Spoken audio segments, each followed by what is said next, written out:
ਆਪਣੇ ਅੱਜ ਦੇ ਪਹਿਲੇ ਕਾਲਰ ਨੇ ਲਖਜਿੰਦਰ ਜੀ।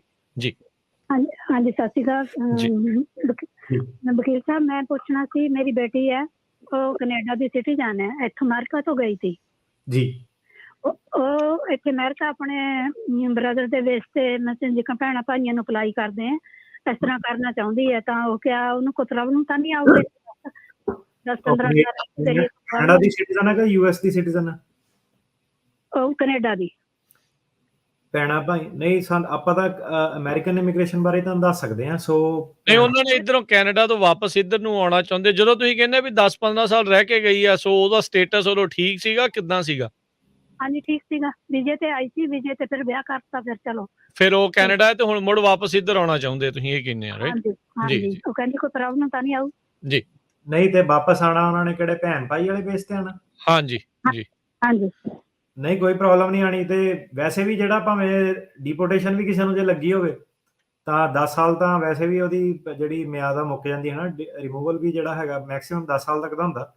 ਠੀਕ ਹੈ ਜੀ। ਜੇ ਤਾਂ ਪਿੱਛੇ ਕੋਈ ਮਿਸਰੈਪ੍ਰੈਜ਼ੈਂਟੇਸ਼ਨ ਜਾਂ ਝੂਠ ਜਾਂ ਇਦਾਂ ਦੀ ਕੋਈ ਚੀਜ਼ ਨਹੀਂ ਹੈ ਤਾਂ ਫਿਰ ਤਾਂ ਨਾਰਮਲ ਸਟ੍ਰੇਟ ਫਾਰਵਰਡ ਕੇਸ ਹੀ ਹੈ। ਜੀ ਜੀ, ਲੱਗਣਾ ਪਰ ਸਮਾਂ ਉਹ 10-15 ਸਾਲ ਹੀ ਆ, ਉਹ ਉਨਾ ਹੀ ਆ। ਜੇ ਜਦੋਂ ਵੀ ਅਪਲਾਈ ਕੀਤਾ ਉਹਦੇ ਤੋਂ ਉਹਨੇ ਸਾਲ ਜਿਹੜੇ ਉਹ ਲੱਗਣੇ ਆ, ਜਿਹੜੇ ਭੈਣ ਭਾਈ ਵਿੱਚ E2 ਦਾ ਜਿੱਦਾਂ ਇਹਨਾਂ ਨੇ ਮੈਂਸ਼ਨ ਕੀਤਾ ਕਿ ਸਿਟੀਜ਼ਨ ਹੈ ਕੈਨੇਡਾ ਵਾਲੇ, ਤੇ ਜੇ ਇਹਨਾਂ ਨੇ ਭੈਣ ਭਾਈ ਵਾਲਾ ਪੇਪਰ ਵਰਕ ਸ਼ੁਰੂ ਨਹੀਂ ਕੀਤਾ, ਉਹਦਾ ਬਹੁਤ ਲੰਬਾ ਟਾਈਮ ਹੈ। ਸੋ ਉਹਨਾਂ ਨੂੰ ਫਿਰ ਉਹੀ ਜਿੱਦਾਂ ਆਪਾਂ ਡਿਸਕਸ ਕੀਤਾ ਸੀਗਾ, ਇਨਵੈਸਟਮੈਂਟ ਦੇ ਥਰੂ ਜਿਹੜੇ ਆ ਉਹ ਆ ਸਕਦੇ ਆ, ਉਹ ਥੋੜਾ ਜਿਹਾ ਸੌਖਾ ਹੋ ਜਾਣਾ ਕੰਮ। ਠੀਕ ਹੈ, ਉਹ ਪਿਛਲਾ ਜਾਂ ਉਸ ਤੋਂ ਪਿਛਲੇ ਜਿਹੜੇ ਪ੍ਰੋਗਰਾਮ ਆ ਉਹ ਜਿਹੜੇ ਨਾ ਸੁਣ ਲੈਣ, ਫਿਰ ਉਹਦੇ ਵਿੱਚ ਥੋੜੀ ਇਨਫੋਰਮੇਸ਼ਨ ਉਹਨਾਂ ਨੂੰ ਹੋਰ ਮਿਲ ਜੂਗੀ। ਅਗਲੇ ਕਾਲਰ ਪ੍ਰੀਤ। ਹਾਂਜੀ, ਸਤਿ ਸ਼੍ਰੀ ਅਕਾਲ ਜੀ ਸਰ। ਮੇਰਾ ਕੁਐਸਚਨ ਇਹ ਆ, ਮੇਰੇ ਇੱਕ ਨੋਨ ਨੇ, ਉਹਨਾਂ ਦਾ ਅਸਾਈਲਮ ਦਾ ਆਲਰੇਡੀ ਲੱਗਿਆ ਹੋਇਆ ਕੇਸ, ਔਰ ਹੀਅਰਿੰਗ ਆਈ ਥਿੰਕ ਮਾਰਚ 'ਚ ਆ, ਬਟ ਇਸੇ ਮੰਥ ਉਹ ਕਿਸੇ ਸਟੋਰ ਤੇ ਕੰਮ ਕਰਦੇ, ਉੱਥੇ 2 ਵਾਰ ਰੋਬਰੀ ਹੋਈ ਆ, ਸੋ ਯੂ ਵੀਜ਼ਾ ਦਾ ਉਹ ਸੋਚ ਰਿਹਾ ਅਪਲਾਈ ਕਰਨ ਦਾ। ਸਰ ਮੇਰਾ ਮਤਲਬ ਕੁਐਸਚਨ ਇਹ ਆ ਕਿ ਦੋਨਾਂ ਦੀ ਪ੍ਰੋਸੈਸ, ਲਾਈਕ ਅਸਾਈਲਮ ਦਾ ਜੇ ਕਲੀਅਰ ਹੋ ਜਾਂਦਾ, ਯੂ ਵੀਜ਼ਾ ਉੱਥੇ ਹੀ ਬੰਦ ਹੋ ਜਾਊਗਾ ਕਿ ਉਹ ਵੀ ਕੰਟੀਨਿਊ ਰਹੂਗਾ? ਔਰ ਨਾਲ ਹੀ ਮੇਰਾ ਕੁਐਸਚਨ ਹੈ, ਸਪੋਜ਼ ਉਹਦੀ ਗ੍ਰੀਨ ਕਾਰਡ ਜਾਂ ਕਿਸੇ ਸਿਟੀਜ਼ਨ ਨਾਲ ਮੈਰਿਜ ਹੋ ਜਾਂਦੀ ਆ, ਕੀ ਉਹਨੂੰ ਕੰਟਰੀ ਆਊਟ ਕਰਨੀ ਪਊਗੀ ਦੋਨਾਂ ਕੇਸਿਸ ਦੇ ਵਿੱਚ, ਜਿਹੜਾ ਵੀ ਕੋਈ ਵੀ ਕਲੀਅਰ ਹੁੰਦਾ ਪਹਿਲਾਂ? ਦੇਖੋ, ਪਹਿਲਾਂ ਤਾਂ ਯੂ ਵੀਜ਼ਾ ਫਾਈਲ ਕਰੋ, ਕਿਉਂਕਿ ਅਸਾਈਲਮ ਦਾ ਤੁਹਾਨੂੰ ਪਤਾ ਨਹੀਂ ਕਿ ਪਾਸ ਹੋਣਾ ਕਿ ਨਹੀਂ ਹੋਣਾ, ਤੇ ਯੂ ਵੀਜ਼ੇ ਨੂੰ ਵੀ ਕਾਫੀ ਦੇਰ ਲੱਗ ਜਾਂਦੀ ਹੈ। ਸੋ ਯੂ ਵੀਜ਼ਾ ਪਹਿਲਾਂ ਫਾਈਲ ਕਰੋ, ਉਹ ਪੈਰਲਲ ਚੱਲਦਾ ਰਹਿਣਾ। ਜਦੋਂ ਉਹਦਾ ਨੰਬਰ ਆਊਗਾ ਉਹਨੇ ਆਪਣੇ ਟਾਈਮ ਤੇ ਆਪੇ ਅਪਰੂਵ ਹੋ ਜਾਣਾ, ਤੇ ਦੋਨੋਂ ਪ੍ਰੋਸੈਸ ਜਿਹੜੇ ਪੈਰਲਲ ਹੀ ਚੱਲ ਸਕਦੇ ਆ। ਸੋ ਗੋਲ, ਕੋਈ ਵੀ ਪ੍ਰੋਸੈਸ ਆ ਉਹਦਾ ਗੋਲ ਇਹੀ ਹੈਗਾ ਕਿ ਜੇ ਅਸਾਈਲਮ ਅਪਰੂਵ ਹੋ ਗਿਆ ਤੇ ਸਾਲ ਬਾਅਦ ਵੇਟ ਕਰਕੇ ਉਹ ਆਪਣਾ ਜਿਹੜਾ ਹੈਗਾ ਗ੍ਰੀਨ ਕਾਰਡ ਫਾਈਲ ਕਰ ਸਕਦੇ ਆ। ਤੇ ਕਈ ਵਾਰੀ ਬੰਦੇ ਨੂੰ ਕੋਰਟ ਗਏ ਨੂੰ ਅਸਾਈਲਮ ਨਹੀਂ ਮਿਲਦੀ, ਵਿਦ ਹੋਲਡਿੰਗ ਮਿਲ ਜਾਂਦੀ, ਕਈ ਚੀਜ਼ਾਂ ਹੋ ਜਾਂਦੀਆਂ। ਸੋ ਇਹ ਹੈ ਕਿ ਯੂ ਵੀਜ਼ਾ ਤੁਹਾਡੀ ਇੱਕ ਬੈਕਅਪ ਆਪਸ਼ਨ ਹੈ, ਤੇ ਵਿਆਹ ਕਰਾ ਕੇ ਕੰਟਰੀ ਆਊਟ ਕਰਨਾ ਪਊਗਾ। ਹਾਂਜੀ, ਜਿਹੜਾ ਬੰਦਾ 2 ਨੰਬਰ 'ਚ ਜਿਹਨੇ ਬਾਰਡਰ ਟੱਪਿਆ, I-94 ਨਹੀਂ ਮਿਲਿਆ, ਅਰਾਈਵਿੰਗ ਏਲੀਅਨ ਨਹੀਂ ਹੈਗਾ, ਉਹਨੂੰ ਕੰਟਰੀ ਆਊਟ ਕਰਨਾ ਪਊਗਾ। ਠੀਕ ਹੈ ਜੀ। ਅਗਲੇ ਕਾਲਰ ਲਵਪ੍ਰੀਤ। ਹਾਂਜੀ ਸਰ ਜੀ, ਮੇਰਾ ਕੁਐਸਚਨ ਹੈਗਾ, ਮੈਂ ਨਾ 824 ਫਾਈਲ ਕੀਤਾ, 130 ਤੇ ਐਕਸ਼ਨ ਲਿਆ ਮੇਰੇ ਲਾਇਰ ਨੇ, ਤੇ ਭਾਈ ਉਹ ਸਾਲ ਹੋ ਗਿਆ, ਕੋਈ ਰਿਪਲਾਈ ਨਹੀਂ ਆਇਆ, ਤੇ ਮੈਂ ਕੀ USCIS ਨੂੰ ਰਿਕੁਐਸਟ ਪਾ ਸਕਦਾ, ਫੋਲੋ ਅਪ ਕਰ ਸਕਦਾ ਉਹਨਾਂ ਦੇ ਨਾਲ? 824 ਉੱਤੇ? ਹਾਂਜੀ, 824 ਤੇ। 824 ਅਪਰੂਵ ਹੋ ਗਿਆ ਕਿ ਪੈਂਡਿੰਗ ਹੀ ਹੈ ਅਜੇ? ਪੈਂਡਿੰਗ ਹੈ ਭਾਜੀ, 1 ਸਾਲ ਹੋ ਗਿਆ ਪੂਰਾ। ਹਾਂਜੀ, ਜੇ ਤਾਂ ਪ੍ਰੋਸੈਸਿੰਗ ਟਾਈਮ ਤੋਂ ਬਾਹਰ ਆ, ਪ੍ਰੋਸੈਸਿੰਗ ਟਾਈਮ ਤੁਹਾਨੂੰ USCIS.gov ਤੇ ਪਤਾ ਲੱਗ ਜਾਣੀ ਕਿਹੜੇ ਸੈਂਟਰ 'ਚ ਕਿੰਨੀ ਪ੍ਰੋਸੈਸਿੰਗ ਟਾਈਮ ਚੱਲਦੀ ਆ। ਜੇ ਉਹ ਤੋਂ ਬਾਹਰ ਆ ਤਾਂ ਫਿਰ ਤੁਸੀਂ ਕਾਲ ਕਰਕੇ ਐਕਸਪੀਡਾਈਟ ਕਰਾ ਸਕਦੇ ਆ। ਅੱਛਾ, ਉਸ ਤੋਂ ਪਹਿਲਾਂ ਨਹੀਂ ਭਾਈ ਕਰਾ ਸਕਦਾ? ਪਰ ਪ੍ਰੋਸੈਸਿੰਗ ਟਾਈਮ ਤਾਂ ਐਵਰੀ ਮੰਥ ਚੇਂਜ ਹੋ ਜਾਂਦਾ, ਕਦੀ ਅਪ ਹੋ ਜਾਂਦਾ, ਕਦੀ ਡਾਊਨ ਹੋ ਜਾਂਦਾ। ਹਾਂਜੀ, ਮਤਲਬ ਜਦੋਂ ਤੁਹਾਡੇ ਪ੍ਰੋਸੈਸਿੰਗ ਟਾਈਮ ਤੋਂ ਬਾਹਰ ਹੋ ਗਿਆ ਉਦੋਂ ਤੁਸੀਂ ਕਰਾ ਸਕਦੇ ਆ। ਬਿਲਕੁਲ, ਜਦੋਂ ਤੁਸੀਂ ਦੇਖਣਾ ਹੈ ਜਿੱਦਣ ਉਹ ਤੋਂ ਬਾਹਰ ਹੋਇਆ ਪ੍ਰੋਸੈਸਿੰਗ ਟਾਈਮ ਤੋਂ, ਉਦੋਂ ਕਰ ਦੇਣਾ, ਉਸ ਅਗਲੇ ਹਫਤੇ ਦੀ ਨਹੀਂ ਫਿਰ ਵੇਟ ਕਰਨੀ ਆਪਾਂ। ਹਾਂਜੀ, ਜਦੋਂ ਪ੍ਰੋਸੈਸਿੰਗ ਟਾਈਮ ਤੋਂ ਬਾਹਰ ਹੋਇਆ, ਤੁਰੰਤ ਕਾਰਵਾਈ ਜਿਹੜੀ ਉਹ ਪਾਓ, ਉਦੋਂ ਵੇਟ ਨਹੀਂ ਕਰਨੀ ਆਪਾਂ। ਹਾਂਜੀ। ਅਗਲੇ ਕਾਲਰ ਅਜੇ ਸ਼ਰਮਾ। ਹਾਂਜੀ ਅਜੇ ਸ਼ਰਮਾ ਜੀ। ਹਾਂਜੀ ਭਾਈ, ਸਤਿ ਸ੍ਰੀ ਅਕਾਲ ਜੀ। ਸਤਿ ਸ਼੍ਰੀ ਅਕਾਲ ਜੀ। ਭਾਜੀ, ਮੇਰਾ ਕੁਐਸਚਨ ਹੈ ਕਿ ਅਸਾਈਲਮ ਸੀਕਰ ਕੋਲੇ ਜਦੋਂ ਫਾਈਨਲ ਹੀਅਰਿੰਗ ਹੁੰਦੀ ਆ, ਕੀ ਡਾਕੂਮੈਂਟ ਹੋਣਾ ਚਾਹੀਦਾ? ਤੇ ਇੱਕ ਹੁਣ ਨਵਾਂ ਅਨਾਉਂਸਮੈਂਟ ਹੋਈ ਹੈ ਕਿ ਹੁਣ ਜਿਹੜੀ ਸਾਰੀ ਹੀਅਰਿੰਗ ਹੋਣਗੀਆਂ ਅਗਲੀਆਂ, ਤੇ ਉਹ ਵੈਬ ਕੈਮ ਤੇ ਹੋਣਗੀਆਂ, ਵੈਬਐਕਸ ਤੇ ਸਰ ਵੈਬਐਕਸ ਤੇ ਜਿਹੜੀ ਹੀਅਰਿੰਗ ਹੁੰਦੀ ਆ ਤੇ ਜਿਹੜੀ ਕੋਰਟ 'ਚ ਹੀਅਰਿੰਗ ਹੁੰਦੀ ਆ, ਦੋਨਾਂ 'ਚ ਕੀ ਡਿਫਰੈਂਸ ਹੈ ਸਰ? ਥੈਂਕ ਯੂ ਜੀ। ਜੀ, ਸੋ ਪਹਿਲਾਂ ਤਾਂ ਇਹ ਹੈ ਕਿ ਜਿੰਨੇ ਵੀ ਜਾਣੇ ਸੁਣ ਰਹੇ ਆ ਨਾ, ਆਪਣੇ ਵਕੀਲ ਨੂੰ ਕਹਿ ਕੇ ਵੈਬਐਕਸ ਦੀ ਮੋਸ਼ਨ ਪਵਾਓ। ਉਹਦਾ ਤੁਹਾਨੂੰ ਮੈਂ ਫਾਇਦਾ ਦੱਸ ਦਿੰਦਾ ਕੀ ਹੈ। ਫਾਇਦਾ ਇਹ ਹੈ ਕਿ ਜਿੱਦਾਂ ਹੁਣ ਜਨਵਰੀ 31 ਤੱਕ ਉਹਨਾਂ ਨੇ ਇਨ-ਪਰਸਨ ਸਾਰੀਆਂ ਕੈਂਸਲ ਕਰਤੀਆਂ, ਮਤਲਬ ਕਿ ਸਿਰਫ ਵੈਬਐਕਸ ਵਾਲਿਆਂ ਦੀਆਂ ਚੱਲੀਆਂ, ਬਾਕੀਆਂ ਦੀਆਂ 2024-25 'ਚ ਤਰੀਕਾਂ ਪਾਤੀਆਂ। ਦੱਸੋ। ਪਹਿਲਾਂ ਤਾਂ ਇਹ ਹੈ ਕਿ WebEx ਪਾਓ, ਕਿਉਂਕਿ ਕੋਵਿਡ ਤਾਂ ਇਦਾਂ ਹੀ ਚੱਲਣਾ ਹੁਣ ਅਗਲੇ ਕਈ ਸਾਲਾਂ ਤੱਕ ਨਾ, ਸੋ ਤੁਸੀਂ ਰਿਸਕ ਨਹੀਂ ਲੈ ਸਕਦੇ। ਦੂਸਰੀ ਗੱਲ ਇਹ ਹੈ ਕਿ ਜਿਹੜੇ WebEx ਵਾਲੇ ਆ, ਐਂਡ ਦੇ ਵਿੱਚ ਉਹ ਫਿਰ ਵੀ ਕੋਰਟ ਜਾ ਕੇ ਆਪਣੀ ਜਿਹੜੀ ਪੇਸ਼ੀ ਆ ਉਹ ਪਾ ਸਕਦੇ ਆ। ਕੋਈ ਇਦਾਂ ਉਹਨਾਂ ਨੇ ਪੱਥਰ ਤੇ ਲਕੀਰ ਨਹੀਂ ਕਿ ਉਹਨਾਂ ਨੇ ਫਿਰ WebEx ਹੀ ਕਰਨਾ ਵਾ। ਮਤਲਬ ਤੁਹਾਡੇ ਕੋਲ ਦੋਨੋਂ ਆਪਸ਼ਨ ਜਿਹੜੀਆਂ ਉਹ ਆ ਜਾਂਦੀਆਂ। ਤੇ WebEx ਮੇਰੇ ਹਿਸਾਬ ਨਾਲ WebEx ਵਧੀਆ ਵਾ, ਕਨਵੀਨੀਅੰਟ ਆ, ਟਾਈਮ ਬਚ ਜਾਂਦਾ ਤੁਹਾਡਾ। ਤੁਹਾਨੂੰ ਉਹੀ ਜਿਹੜੀ ਕੋਰਟ 'ਚ ਜਾਣ ਦੀ, ਪਾਰਕਿੰਗ ਦੀ ਖੱਜਲ ਖਰਾਬੀ ਨਹੀਂ ਰਹਿੰਦੀ, ਤੁਹਾਡਾ ਵੀ ਟਾਈਮ ਬਚਦਾ, ਵਕੀਲ ਦਾ ਵੀ ਬਹੁਤ ਟਾਈਮ ਬਚਦਾ।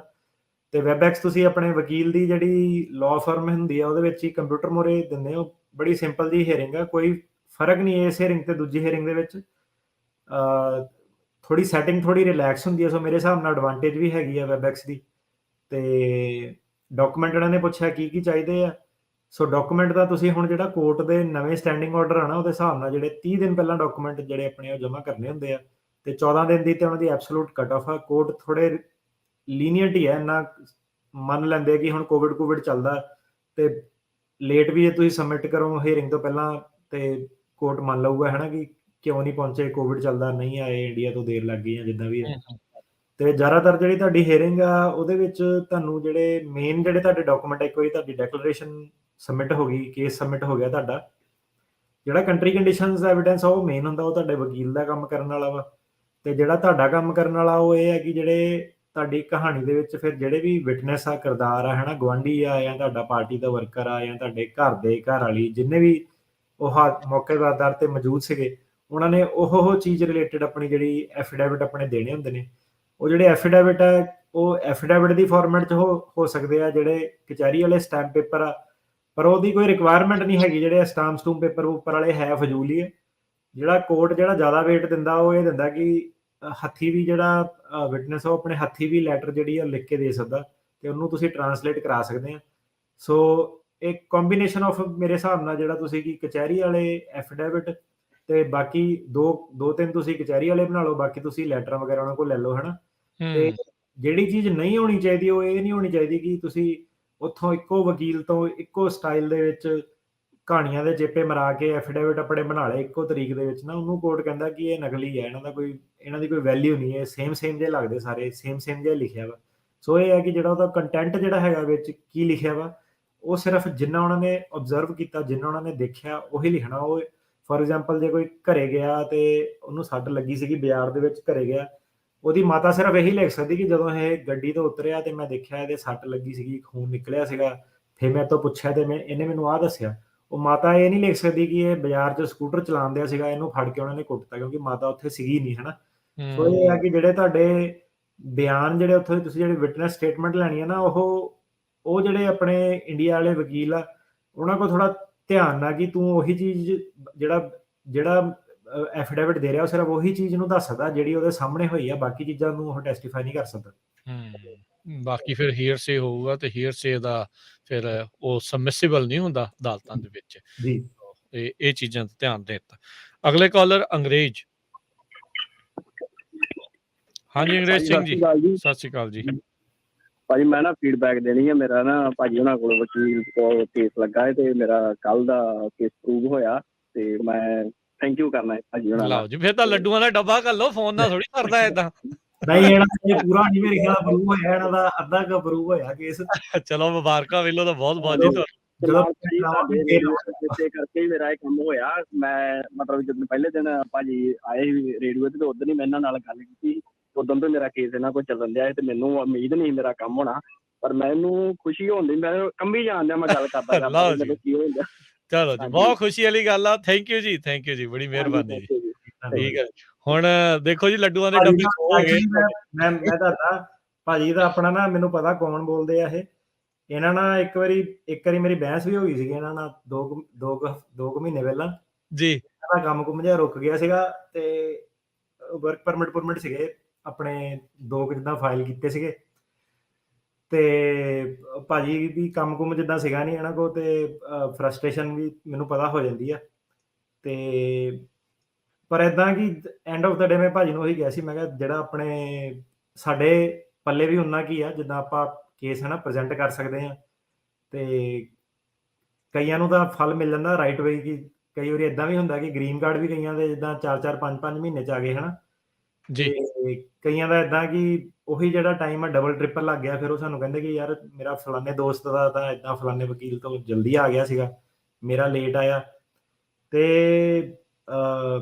ਇਹ ਹੈ ਕਿ ਆਪਣੇ ਵੱਲੋਂ ਆਪਾਂ ਕਰ ਦਿੱਤਾ, ਪਰ ਇਹ ਹੈ ਕਿ ਹਰੇਕ ਜਿਹੜੀ ਚੀਜ਼ ਆ ਸਾਡੇ ਹੱਥ ਵੱਸ ਨਹੀਂ, ਬਸ ਇਹ ਹੈ ਕਿ ਸਾਡੀਆਂ ਨੀਤਾਂ ਸਹੀ ਆ, ਕਿ ਆਪਾਂ ਸਹੀ ਕੰਮ ਕਰਨਾ ਚਾਹੁੰਦੇ ਆ। ਤੇ ਕਈ ਵਾਰੀ ਹੈਡੇਕ ਸਾਡੇ ਲਈ ਵੀ ਸਰਕਾਰੀ ਮਹਿਕਮੇ ਨਾਲ ਡੀਲ ਕਰਕੇ ਕਾਫੀ ਜ਼ਿਆਦਾ ਹੋ ਜਾਂਦੀ, ਸਾਨੂੰ ਵੀ ਉਹ ਅੱਗੋਂ ਨਾ ਸਹੀ ਤਰ੍ਹਾਂ ਜਵਾਬ ਨਹੀਂ ਦਿੰਦੇ ਕਿ ਕਿੰਨੀ ਦੇਰ ਲੱਗਣੀ ਹੈ। ਤੇ ਉਹ ਆਪ ਅੱਗੋਂ ਸਲੋ ਆ, ਆਪਾਂ ਵੀ ਸਮਝਦੇ ਆ ਕਿ ਉਹਨਾਂ ਦੀ ਵੀ ਆਪਣੀਆਂ ਮਜਬੂਰੀਆਂ। ਸੋ ਇਦਾਂ ਕਿ ਭਾਜੀ ਨੇ ਫਿਰ ਮੈਨੂੰ ਕਿਹਾ ਸੀ, ਕਹਿੰਦੇ ਕੋਈ ਨਹੀਂ ਭਾਜੀ, ਜਿੱਦਣ ਤੁਹਾਡਾ ਕੇਸ ਪਾਸ ਹੋਊਗਾ ਮੈਂ ਰੇਡੀਓ ਤੇ ਕਾਲ ਕਰੂੰਗਾ। ਸੋ ਅੱਜ ਚੰਗਾ ਧੰਨਵਾਦ ਭਾਜੀ ਤੁਹਾਡਾ। ਥੈਂਕ ਯੂ ਜੀ। ਚਲੋ ਜੀ, ਬਹੁਤ ਸ਼ੁਕਰੀਆ ਅੰਗਰੇਜ਼ ਸਿੰਘ ਜੀ, ਬਹੁਤ ਮਿਹਰਬਾਨੀ, ਤੇ ਪ੍ਰਮਾਤਮਾ ਚੜ੍ਹਦੀ ਕਲਾ 'ਚ ਰੱਖੇ ਜੀ ਸਾਰਿਆਂ ਨੂੰ। ਮੋਹਨ ਸਿੰਘ ਜੀ, सत श्रीकाल जी। ਸਤਿ ਸ਼੍ਰੀ ਅਕਾਲ ਜੀ। सर जी मेरा क्वेश्चन ये है कि ना कोई अगर रेस्टोरेंट वाला की शेफ ਨੂੰ ਇੰਡੀਆ ਤੋਂ ਅਪਲਾਈ ਕਰੇ ਤਾਂ ਕਿੰਨਾ ਟਾਈਮ ਲੱਗ ਜਾਂਦਾ ਉਹਨੂੰ ਆਉਣ ਤੇ? ਭਾਈ ਜਿਹੜਾ ਤਾਂ ਗ੍ਰੀਨ ਕਾਰਡ ਆਉਣਾ ਇੰਡੀਆ ਵਾਲਾ, ਤਾਂ ਤੁਹਾਡੇ ਲੱਗਣੇ ਸ਼ੈਫ ਦੇ 15 ਸਾਲ 15-16 ਸਾਲ ਗ੍ਰੀਨ ਕਾਰਡ ਤੇ। ਜੇ ਤਾਂ ਦੂਜੀ ਕਿਸੇ ਕੰਟਰੀ ਦਾ ਸਿਟੀਜ਼ਨ ਜਾਂ ਬੋਰਨ ਹੈਗਾ, ਨੇਪਾਲ ਦਾ, ਬੰਗਲਾਦੇਸ਼ ਦਾ, ਇੱਧਰ ਦਾ, ਉਹ ਸ਼ੈਫ ਨੂੰ ਤੁਸੀਂ 3 ਸਾਲਾਂ 4 ਸਾਲਾਂ ਚ ਗ੍ਰੀਨ ਕਾਰਡ ਤੇ ਡਾਇਰੈਕਟ ਬੁਲਾ ਸਕਦੇ ਹੋ। ਠੀਕ ਹੈ ਜੀ, ਥੈਂਕ ਯੂ। ਜਿਹੜਾ ਜੇ ਕੋਈ ਸਟਾਰ ਸ਼ੈਫ ਹੈਗਾ, ਜਿੱਦਾਂ ਆਪਣੇ ਸੰਜੀਵ ਕਪੂਰ ਵਗੈਰਾ, ਇਦਾਂ ਦਾ ਜਿਹੜਾ ਸ਼ੋਅ ਦੇ ਵਿੱਚ ਜਿਹੜਾ ਹੁੰਦਾ ਉਸ ਲੈਵਲ ਦਾ, ਬੜੇ ਹਾਈ ਲੈਵਲ ਦਾ, ਜਿਹੜਾ ਕਹਿ ਲਓ ਕਿ ਅਵਾਰਡ, ਉਹ ਜਿਹੜਾ ਸ਼ੈਫ ਹੈਗਾ ਉਹ ਵੀਜ਼ੇ ਤੇ ਆ ਸਕਦਾ, ਪਰ ਉਹ ਆਮ ਜਿਹੜਾ ਸ਼ੈਫ ਆ ਉਹ ਨਹੀਂ ਆ ਸਕਦਾ। ਉਹਦੇ ਲਈ ਤੁਹਾਨੂੰ ਇੱਕ ਸੈਲੇਬ੍ਰਿਟੀ ਸ਼ੈਫ ਜਿਹੜਾ ਉਹ ਬਣਨਾ ਪੈਣਾ, ਉਹ ਵਾਲਾ ਬੰਦਾ ਤੇ ਆ ਸਕਦਾ 2-3 ਮਹੀਨਿਆਂ ਦੇ ਅੰਦਰ ਅੰਦਰ। ਸੋ ਹੁਣ ਅੱਜ ਕੱਲ ਸ਼ੈਫ ਦੇ ਬਹੁਤ ਸਾਰੇ ਟਰਨੀ ਟੇਕੇ ਨਾ ਜੀ, YouTube ਚੈਨਲ ਕਈਆਂ ਨੇ ਘਰੇ ਜਿਹੜੇ ਬੈਕਗ੍ਰਾਉਂਡ ਦੇ ਵਿੱਚ ਵੀ ਉਹ ਬਣਾਏ ਹੁੰਦੇ ਆ, ਕਿ ਉਹ ਵਾਲਾ ਵੀ ਫਿਰ ਆ ਸਕਦਾ ਹੈ ਕਿ ਨਹੀਂ, ਕਿ ਉਹ ਰੈਸਟੋਰੈਂਟ ਵਾਲਾ ਹੀ ਜਿਹੜਾ ਉਹ ਫੇਮਸ ਹੋਣਾ ਚਾਹੀਦਾ ਹੈ?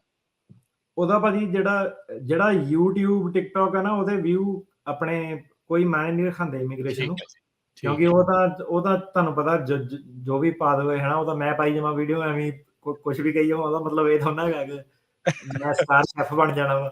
ਹਾਂ, ਉਹਦੇ ਵਿੱਚ ਉਹਨਾਂ ਨੇ ਇਹ ਦੇਖਣਾ ਕਿ ਜਿਹੜੇ ਟ੍ਰੇਡ ਜਰਨਲ ਆ ਰੈਲੀਵੈਂਟ, ਜਿੱਦਾਂ ਕਹਿ ਲਓ ਖਾਨਾ ਖਜ਼ਾਨਾ ਮੈਗਜ਼ੀਨ ਆ, ਜਾਂ ਕੋਈ ਇਦਾਂ ਦੀਆਂ ਜਿਹੜੀਆਂ ਟ੍ਰੇਡ ਜਰਨਲ ਜਿਹੜੇ ਹੋ ਗਏ, ਫੂਡ ਮੈਗਜ਼ੀਨ ਜਿਹੜੀਆਂ ਹੈਗੀਆਂ, ਉਹਦੇ ਵਿੱਚ ਜੇ ਪਬਲਿਸ਼ਡ ਹੈਗਾ ਬੰਦਾ, ਫਿਰ ਉਹਦੀ ਗੱਲਬਾਤ ਬਣ ਸਕਦੀ ਹੈ। ਗ੍ਰੀਨ ਕਾਰਡ ਵੀ ਉਹ ਡਾਇਰੈਕਟ ਕਰ ਸਕਦਾ। ਠੀਕ ਹੈ ਜੀ। ਅਗਲੇ ਕਾਲਰ ਅਸ਼ਵਨੀ। ਸਤਿ ਸ਼੍ਰੀ ਅਕਾਲ ਜੀ ਭਾਜੀ। ਜੀ ਹੈਲੋ, ਹਾਂਜੀ ਸਰ, ਮੇਰਾ ਕੁਐਸਚਨ ਹੈ ਜੀ, ਮੈਂ ਨਾ 2016 ਚ ਅਸਾਈਲਮ ਫਾਈਲ ਕੀਤਾ ਸੀਗਾ ਜੀ ਸੈਨ ਫਰਾਂਸਿਸਕੋ ਦੇ ਵਿੱਚ ਜੀ, ਤੇ 2018 ਚ ਮੈਂ ਮੂਵ ਕਰਾ ਲਿਆ ਸੀ ਜੀ ਸ਼ਿਕਾਗੋ, ਕਿਉਂਕਿ ਮੈਂ ਸ਼ਿਕਾਗੋ ਮੂਵ ਹੋ ਗਿਆ ਸੀਗਾ ਜੀ, ਵਿਸਕੌਨਸਿਨ ਦੇ ਵਿੱਚ। ਤੇ ਸਰ ਮੈਨੂੰ ਨਾ ਤਾਂ ਕੋਈ ਅਸਾਈਲਮ ਸੈਂਟਰ ਤੋਂ ਕੋਈ ਚਿੱਠੀ ਆਈ ਹੈ, ਜਾਂ ਕੋਈ ਮਤਲਬ ਕੋਈ ਪ੍ਰੋਸੈਸਿੰਗ ਨਹੀਂ, ਕੋਈ ਕਮਿਊਨੀਕੇਸ਼ਨ ਨਹੀਂ ਵੀ ਕਦੋਂ ਸਾਡੀ ਅਸਾਈਲਮ ਸੈਂਟਰ ਦੀ ਇੰਟਰਵਿਊ ਆਉਣੀ ਹੈ, ਜਾਂ ਅੱਗੇ ਕੀ ਪ੍ਰੋਸੈਸ ਹੈ। ਤੁਸੀਂ ਭਾਜੀ ਅਸਾਈਲਮ ਆਫਿਸ ਮੋਰੇ ਆ ਕਿ ਕੋਰਟ ਮੋਰੇ ਆ? ਮੈਂ ਸੁਣਿਆ ਨਹੀਂ ਸਰ ਚੰਗੀ ਤਰ੍ਹਾਂ। ਮੈਂ ਕਿਹਾ ਅਸਾਈਲਮ ਆਫਿਸ ਮੋਰੇ ਆ ਕਿ ਇਮੀਗ੍ਰੇਸ਼ਨ ਕੋਰਟ ਮੋਰੇ ਆ? ਨਹੀਂ ਸਰ, ਅਸੀਂ ਤਾਂ ਕਿਸੇ ਮੂਹਰੇ ਵੀ ਨਹੀਂ ਜੀ, ਸਾਨੂੰ ਦੋਨਾਂ ਤੋਂ ਕੋਈ ਚਿੱਠੀ ਨਹੀਂ ਆਈ ਜੀ, ਕੋਈ ਅਸਾਈਲਮ ਇੰਟਰਵਿਊ ਨਹੀਂ ਆਈ ਹਜੇ ਤੱਕ।